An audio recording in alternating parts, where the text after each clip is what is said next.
नमस्कार और M1R5 के प्रैक्टिकल एग्जाम की प्रैक्टिस सीरीज में एक बार फिर से आपका स्वागत है। आपके सामने आ चुके हैं एक नए और बेहतरीन सवाल के साथ। यहाँ पर डेटाबेस फंक्शन भी आज यूज़ होने वाला है। सबसे पहले देखिए, यहाँ पर एक चार्ट की बात की गई है, एक डेटा दिया गया है जिसमें इन सब कामों को करना है। डेटा कौन सा है? डेटा हमने बना लिया है। सबसे पहले यहाँ पर देखिए, आपको डेटा दिखा देते हैं। ये आपका डेटा है जिस पर ये सारे काम करने हैं। अब एक एक सवाल पढ़ेंगे और एक एक सवाल हम सॉल्व करेंगे। चलिए, तैयार हैं आप लोग? बस एक बार प्रैक्टिस कर लीजिएगा मेरे बताने के बाद। पहली चीज कही जा रही है, highlight column A and copy it into column C. बहुत आसान चीज है। कॉलम ए को हमने हाईलाइट किया, ठीक है, और इसको क्या कर दिया? कॉपी कर दिया। किसमें? कॉलम सी में जाकर हमने क्या कर दिया? इसको कॉपी कर दिया। कोई दिक्कत? एकदम से आसान चीज है। चलिए, अब बहुत से लोग सोच रहे होंगे कितना आसान है, अभी टफ आएगा, परेशान मत होइए।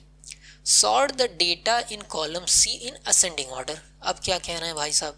भाई साहब कह रहे हैं सी में जो डेटा है उसको असेंडिंग ऑर्डर में सॉर्ट कर दीजिए। सॉर्ट का मतलब होता है क्रम से लगाना, असेंडिंग मतलब छोटे से बड़े के क्रम में। तो चलो भाई, डेटा को हमने सेलेक्ट किया और यहाँ पर देखिए एक बटन बनी है सॉर्टिंग के लिए। देखिए, मैं आपको मार्क कर देता हूँ। ये सॉर्टिंग के लिए दोनों बटन है, एक असेंडिंग के लिए है, एक डिसेंडिंग के लिए है। ए से जेड वाला असेंडिंग है, ए से जेड बढ़ते हुए क्रम में, और जेड से मतलब घटते हुए क्रम में डिसेंडिंग। तो सवाल अगर ध्यान से पढ़ा हो आपने तो असेंडिंग की बात की जा रही है। ठीक है बच्चा, गए हम लोग यहाँ पर असेंडिंग सॉर्ट पे क्लिक किए। अब ये पूछ रहा है कि भाई पूरे को करना है कि सिर्फ करंट सेक्शन को करना है। तो सिर्फ हमें सी वाले कॉलम को सॉर्ट करना है, तो यहाँ पर करंट सेक्शन पे क्लिक कर दिया और डेटा आपका सॉर्ट हो गया। मतलब सबसे पहले 432, फिर उससे बड़ा, फिर उससे बड़ा, और आखिरी में सबसे बड़ा डेटा आपके सामने आ चुका है। कोई प्रॉब्लम अभी तक नहीं हुई होगी।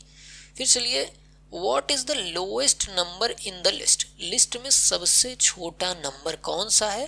फंक्शन से ढूंढकर बताओ। चलो बताते हैं।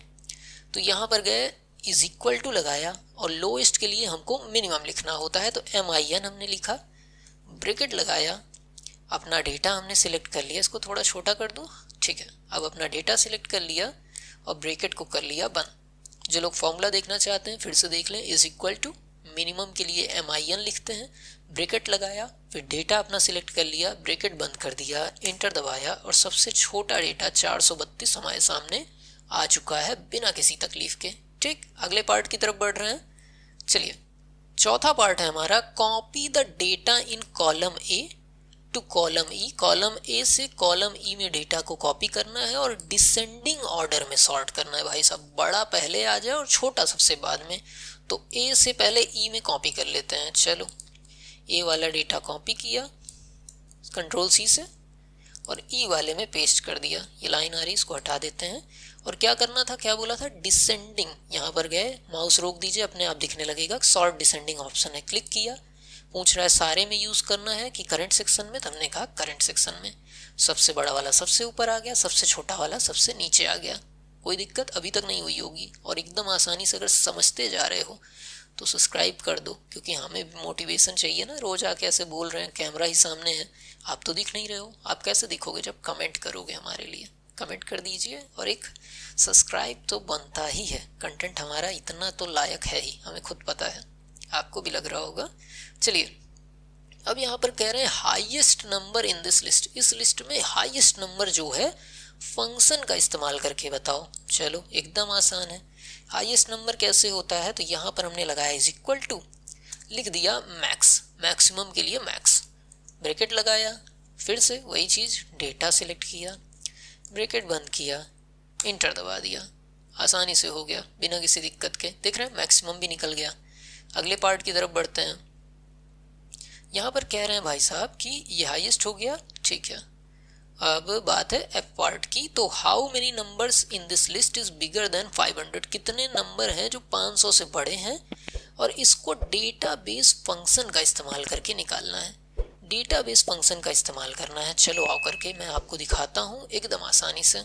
अब सबसे पहले जो मैक्सिमम और मिनिमम हमने निकाला था उसे हटा ले रहे हैं। यहाँ पर हम कंडीशन सबसे पहले लिख ले रहे हैं। देखिए, इस चीज़ को बहुत ध्यान से समझिएगा। डेटाबेस फंक्शन को हम ई वाले में कंडीशन लगाने जा रहे हैं, तो हमने लिख लिया ई, और कंडीशन क्या थी हमारी? कंडीशन थी कि 500 से बड़ा होना चाहिए। तो यहाँ पर हमने लिख दिया ग्रेटर देन 500। इतना सा आपको काम करना पड़ेगा। अब चलिए फॉर्मूले की बारी है।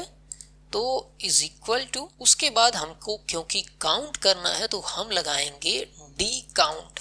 डी क्यों लगाया है? क्योंकि यहाँ पर सवाल में ही कहा है कि आपको डेटाबेस फंक्शन यूज करना है। इज इक्वल टू काउंट से भी हो जाएगा, लेकिन डेटाबेस फंक्शन जहाँ पर कह दे रहा है तो हमको डी काउंट लगाना पड़ेगा। फिर ब्रैकेट लगाया, और क्योंकि डेटाबेस फंक्शन यूज हो रहा है तो डेटाबेस फंक्शन में पूरा डेटा सिलेक्ट होता है, तो हम पूरा डेटा सिलेक्ट कर ले रहे हैं। ध्यान दीजिएगा हमने हेडिंग भी सिलेक्ट की है, ABCD वाला कॉलम भी सिलेक्ट किया है।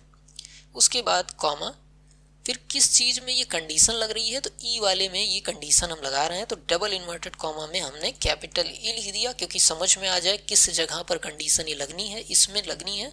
और फिर क्या कंडीशन लगनी है उसको हमने यहाँ से सिलेक्ट कर लिया। ब्रैकेट लगाया, बंद किया, और यहाँ पर काउंट होके आ गया 11 वैल्यूज 500 से ज़्यादा हैं। जिनको ना समझ में आया हो एक बार फिर से देख लीजिए। देखिए यहाँ पर मैं फॉर्मूला ओपन करता हूँ सबसे पहले, और यहाँ पर देखिए इज इक्वल टू लिखा, फिर डी काउंट लगाया और फिर पूरे डेटा को सिलेक्ट कर लिया। यहाँ पर पहले सेक्शन में पूरे डेटा को सिलेक्ट कर लिया गया है, ठीक है। फिर दूसरे सेक्शन में जिसमें आपको फॉर्मूला लगाना है, हमें ई वाले में लगाना था तो हमने ई लिख दिया, आपको सी में लगाना है, डी में लगाना है, जिस भी कॉलम में लगाना है उसका नाम लिख दीजिए, मतलब उसके हेडर का नाम। मान लो यहाँ पर हेडिंग में एलिफेंट होता या पेंसिल होती या मान लीजिए एम्प्लॉय होता, तो हमको यहाँ पर डबल इन्वर्टेड कॉमा के अंदर एम्प्लॉय लिखना पड़ता। और फिर आपको कंडीशन जहाँ पर लिखे हों अलग से ऐसे कंडीशन लिखनी पड़ेगी, ऐसा नहीं कि आप टाइप कर दो, यहाँ पर लिखनी पड़ेगी। टाइप करोगे तो थोड़ा सा समझना पड़ेगा, लेकिन लिख दोगे तो सीधे आप सेलेक्ट कर सकते हो यहाँ पर। तो सीधे यहाँ पर आपने इस चीज़ को सेलेक्ट किया और इंटर दबा दिया तो आपका काउंट होके आ गया।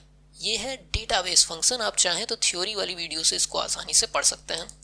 फिर आखिरी पार्ट की तरफ चलते हैं। How many numbers in column A are between 520 to 540। 520 से 540 के बीच में कौन कौन सा है, तो चलो हम लोग देखते हैं इस चीज़ को भी। तो यहाँ पर हम लिख लेते हैं 520 से 540, तो और लगाना किस में है, ए वाले में, तो हमने ए लिखा, सॉरी कैपिटल ए, और यहाँ पर हमने कंडीशन डाली ग्रेटर देन 520, और फिर से ही ए में एक और कंडीशन डाली कि सॉरी इस चीज को यहाँ पर मिटाना पड़ेगा हमें, कि लेस देन 540। ठीक है। अब यहाँ पर चलिए फॉर्मूला लगाते हैं। तो हमने लिखा is equal to D count, और फिर से पूरा हमने सिलेक्ट किया आपका डेटाबेस।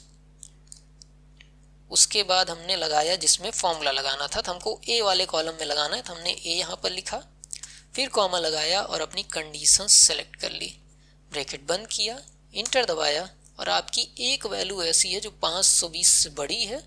यहाँ पर देखिए 520 से बड़ी और 540 से छोटी वैल्यू सिर्फ 479 यहाँ पर मुझे दिख रही है। सॉर्ट वाले में देख लेते हैं, देखिए 532, सिर्फ ये एक आपको बड़ी वैल्यू यहाँ पर दिख रही है। ठीक है, वो गलत मैंने सेलेक्ट कर लिया था। 532 सिर्फ एक वैल्यू है, अगर इसमें पूरे में देखेंगे जो 540 से छोटी और 520 से आपकी बड़ी है। ठीक, यहाँ पर मैंने 400 में शायद टिक कर दिया था, वो गलत था। तो ये डेटाबेस वाला भी फंक्शन आपका हो गया। बेहतरीन सवाल है, काफ़ी बार पूछा जा चुका है। उम्मीद कर रहा हूँ अच्छे से आप समझ गए होंगे, और समझ गए होंगे तो लाइक सब्सक्राइब कर ही दिया होगा। मिलते हैं अगली वीडियो में, तब तक के लिए नमस्कार, जय हिंद।